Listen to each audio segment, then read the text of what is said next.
I have a friend, Olaf Ehrensvard, a Swede by birth, who yet by reason of a strange and melancholy mischance of his early boyhood has thrown his lot with that of the New World. It is a curious story of a headstrong boy and a proud, relentless family. The details do not matter here, but they are sufficient to weave a web of romance around the tall, yellow-bearded man with the sad eyes and the voice that gives itself perfectly to plaintive little Swedish songs remembered out of childhood. In the winter evenings we play chess together, he and I, and after some close, fierce battle has been fought to a finish, usually with my own defeat, we fill our pipes again, and Ehrensvard tells me stories of the far, half-remembered days in the fatherland, before he went to sea. Stories that grow very strange and incredible as the night deepens and the fire falls together, but stories that, nevertheless, I fully believe. One of them made a strong impression on me, so I set it down here, only regretting that I cannot reproduce the curiously perfect English and the delicate accent which to me increased the fascination of the tale, yet, as best as I can remember it, here it is.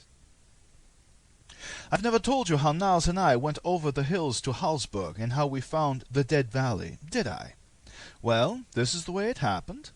I must have been about 12 years old, and Niles Soborg, whose father's estate joined ours, was a few months younger. We were inseparable just at that time, and whatever we did together.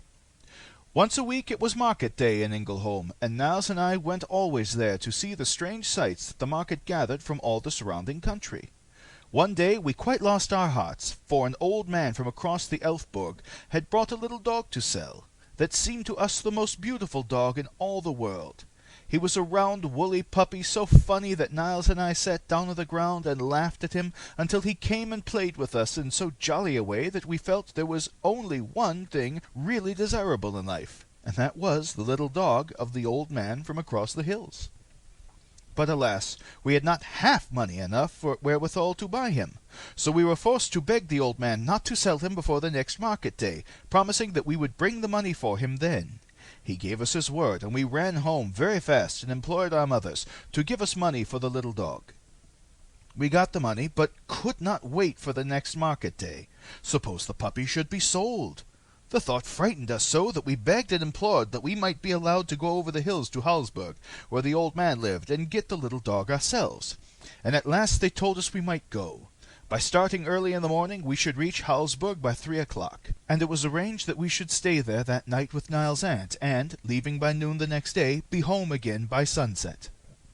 Soon after sunrise we were on our way, after having received minute instructions as to just what we should do in all possible and impossible circumstances, and finally a repeated injunction that we should start for home at the same hour the next day, so that we might get safely back before nightfall.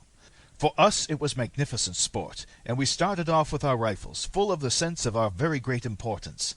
Yet the journey was simple enough, along a good road, across the big hills we knew so well, for Niles and I had shot over half the territory this side of the dividing ridge of the Elfborg. Back of Ingleholm lay a long valley from which rose the low mountains, and we had to cross this, and then follow the road along the side of the hills for 3 or 4 miles, before a narrow path branched off to the left, leading up through the pass. Nothing occurred of interest in the way over, and we reached Hallsberg in due season, found to our inexpressible joy that the little dog was not sold, secured him, and so went to the house of Niles' aunt to spend the night. Why we did not leave early on the following day, I can't quite remember. At all events, I know we stopped at a shooting range just outside town, where most attractive pasteboard pigs were sliding slowly through painted foliage, serving so as beautiful marks. The result was that we did not get fairly started for home until afternoon, and as we found ourselves at last pushing up the side of the mountain, with the sun dangerously near the summits, I think we were a little scared at the prospect of the examination and possible punishment that awaited us when we got home at midnight. Therefore we hurried as fast as possible up the mountainside, while the blue dusk closed in about us and the light died in the purple sky. At first we had talked hilariously, and the little dog had leapt ahead of us with the utmost joy. Latterly, however, a curious oppression came on us, and we did not speak or even whistle, while the dog fell behind, following us with hesitation in every muscle. We had passed through the foothills and the low spurs of the mountains, and were almost at the top of the main range, when life seemed to go out of everything. leaving the world dead. So suddenly silent the forest became, so stagnant the air. Instinctively, we halted to listen. Perfect silence. The crushing silence of deep forests at night, and more, for always, even in the most impenetrable fastness of the wooded mountains, is the multitudinous murmur of little lives awakened by the darkness, exaggerated and intensified by the stillness of the air and the great dark. But here and now the silence seemed unbroken, even by the turn of a leaf, the movement of a twig, the note of night bird or insect. I could hear the blood beat through my veins, and the crushing of the grass under our feet as we advanced with hesitating steps sounded like the falling of trees. And the air was stagnant, dead. The atmosphere seemed to lie upon the body like the weight of sea on a diver who has ventured too far into its awful depths. What we usually call silence seems so only in relation to the din of ordinary experience. This was silence in the absolute, and it crushed the mind while it intensified the senses, bringing down the awful weight of inexhaustible fear. I know that Niles and I stared towards each other in abject terror, listening to our quick, heavy breathing, that sounding in our acute senses like the fitful rush of waters. And the poor little dog we were leading justified our terror. The black oppression seemed to crush him even as it did us.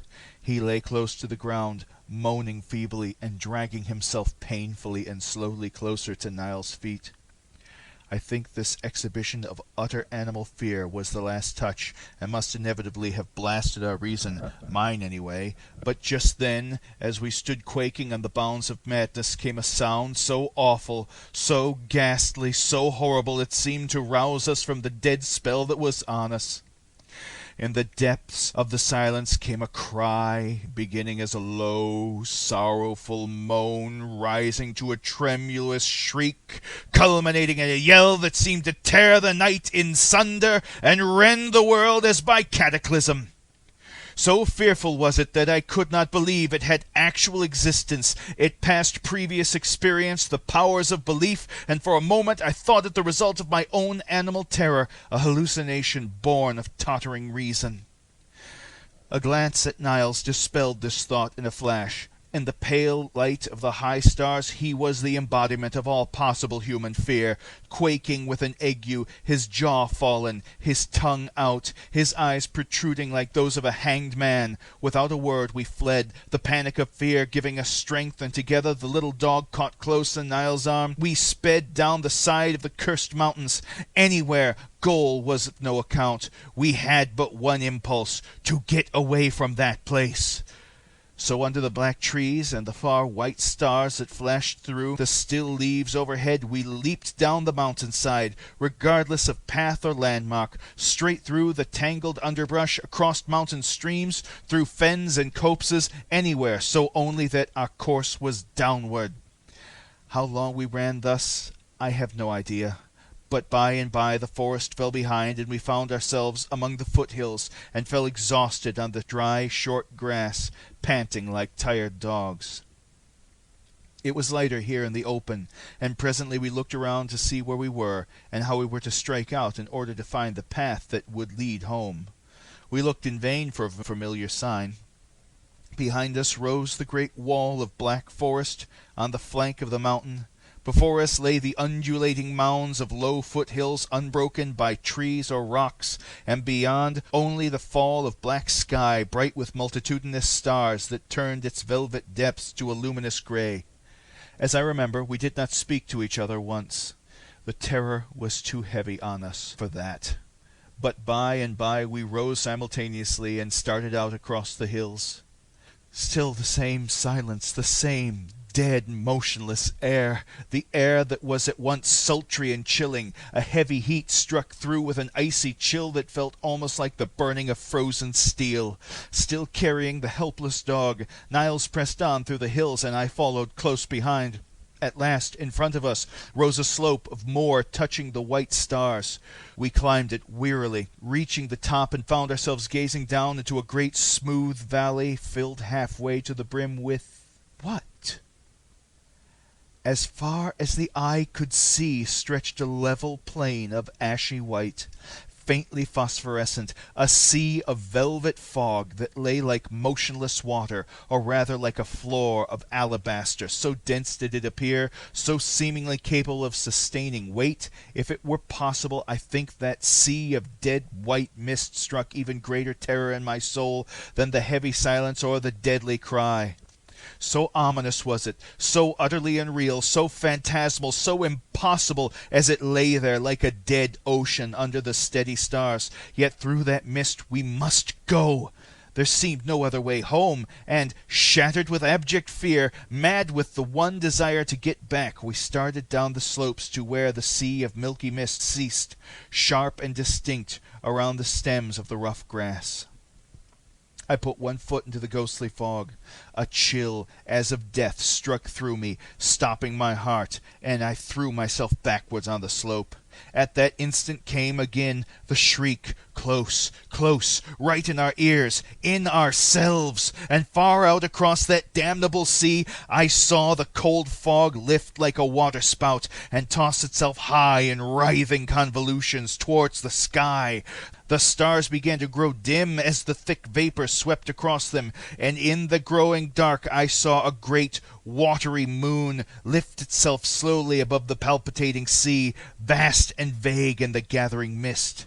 That was enough. We turned and fled along the margin of the white sea that throbbed now with fitful motion below us, rising, rising, slowly and steadily, driving us higher and higher up the side of the foothills. It was a race for life, that we knew. How we kept it up I cannot understand, but we did. And at last we saw the white sea fall behind us as we staggered up the end of the valley, and then down into a region that we knew, and so onto the old path. The last thing I remember was hearing a strange voice, that of Niles, but horribly changed, stammer brokenly, "The dog is dead." And then the whole world turned around twice, slowly and restlessly, and consciousness went out with a crash. It was some 3 weeks later, as I remember, that I awoke in my own room, and found my mother sitting beside the bed. I could not think very well at first, but as I slowly grew strong again, vague flashes of recollection began to come to me, and little by little the whole sequence of events of that awful night in the Dead Valley came back. All that I could gain from what was told me was that 3 weeks before I had been found in my own bed, raging sick, and that my illness grew fast into brain fever. I tried to speak of the dread things that had happened to me, but I saw at once that no one looked on them save as the hauntings of a dying frenzy, and so I closed my mouth and kept my own counsel. I must see Niles, however, and so I asked for him. My mother told me that he had been ill with a strange fever, but that he was now quite well again. Presently they brought him in, and when we were alone I began to speak to him of the night on the mountain. I shall never forget the shock that struck me down on my pillow when the boy denied everything, denied having gone with me, ever having heard the cry, having seen the valley, or feeling the deadly chill of the ghostly fog. Nothing would shake his determined ignorance, and in spite of myself I was forced to admit that his denials came from no policy of concealment, but from blank oblivion. My weakened brain was in a turmoil. Was it all but the floating phantasm of delirium? Or had the horror of the real thing blotted Niles' mind into blackness, so far as the events of the night in the Dead Valley were concerned? The latter explanation seemed the only one, else how explain the sudden illness which, in a night, had struck us both down? I said nothing more, either to Niles or to my own people, but waited with a growing determination that once well again I would find that valley if it really existed. It was some weeks before I was really well enough to go, but finally, late in September, I chose a bright, warm, still day, the last smile of the dying summer, and started early in the morning along the path that led to Hallsberg. I was sure I knew where the trail struck off to the right, down which we had come from the valley of dead water, for a great tree grew by the Hallsberg path at the point where, with a sense of salvation, we had found the road home. Presently I saw it to the right, a little distance ahead. I think the bright sunlight and the clear air had worked as a tonic to me, for by the time I came to the foot of the great pine I had quite lost faith in the verity of the vision that haunted me, believing at last that it was indeed but the nightmare of madness. Nevertheless, I turned sharply to the right, at the base of the tree into a narrow path that led through a dense thicket. As I did so, I tripped over something. A swarm of flies sung into the air around me, and looking down I saw the matted fleece, with the poor little bones thrusting through, of the dog we had bought in Hallsberg. Then my courage went out with a puff, and I knew that it all was true, and that now I was frightened. Pride and the desire for adventure urged me on, however, and I pressed into the close thicket that barred my way. The path was hardly visible, merely the worn road of some small beasts, for, though it showed in the crisp grasp, the bush grew thick and hardly penetrable. The land rose slowly, and rising, grew clearer, until at last I came out on a great slope of hill, unbroken by trees or shrubs, very like my memory of that rise of land we topped, in order that we might find the dead valley and the icy fog. I looked at the sun. It was bright and clear, and all around insects were humming in the autumn air, and birds were darting to and fro. Surely there was no danger, not until after nightfall at least, so I began to whistle, and with a rush mounted the last crest of Brown Hill. There lay the dead valley, a great oval basin almost as smooth and regular as though made by man. On all sides the grass crept over the brink of the encircling hills, dusty green on the crests, then fading into ashy brown, and so to a deadly white, this last color forming a thin ring running in a long line around the slope. And then nothing. Bare, brown, hard earth glittering with grains of alkali, but otherwise dead and barren. Not a tuft of grass, not a stick of brushwood, not even a stone, but only the vast expanse of beaten clay. In the midst of the basin, perhaps a mile and a half away, the level expanse was broken by a great dead tree rising leafless and gaunt into the air. Without a moment's hesitation, I started down into the valley and made for this goal. Every particle of fear seemed to have left me, and even the valley itself did not look so very terrifying. At all events, I was driven by an overwhelming curiosity, and there seemed to be but one thing in the world to do, to get to that tree. As I trudged along over the hard earth, I noticed that the multitudinous voices of birds and insects had died away. No bee or butterfly hovered through the air. No insects leapt or crept over the dull earth. The very air itself was stagnant. As I drew near the skeleton tree, I noted the glint of sunlight on a kind of white mound around its roots, and I wondered curiously. It was not until I had come close that I saw its nature. All around the roots and barkless trunk was heaped a wilderness of little bones, tiny skulls of rodents and of birds, thousands of them, rising about the dead tree and streaming off for several yards in all directions, until the dreadful pile ended in isolated skulls and scattered skeletons. Here and there a larger bone appeared, the thigh of a sheep, the hooves of a horse, and to one side, grinning slowly, a human skull. I stood quite still, staring with all my eyes, when suddenly the dense silence was broken by a faint, forlorn cry high over my head. I looked up and saw a great falcon turning and sailing downward just over the tree.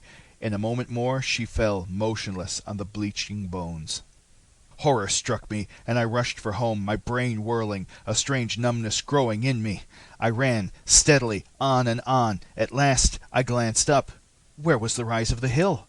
I looked around wildly. Close before me was the dead tree with its pile of bones. I had circled it round and round, and the valley wall was still a mile and a half away.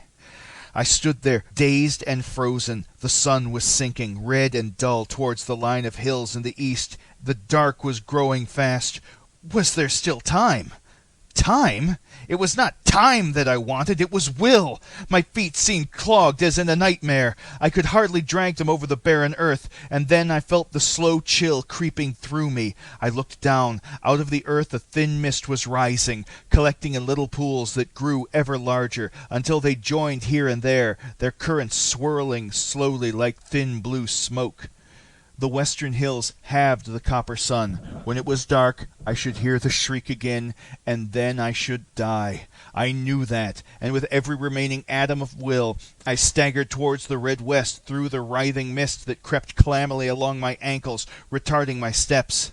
As I fought my way off from the tree, the horror grew. until at last I thought I was going to die. The silence pursued me like dumb ghosts. The still air held my breath. The hellish fog caught at my feet like cold hands.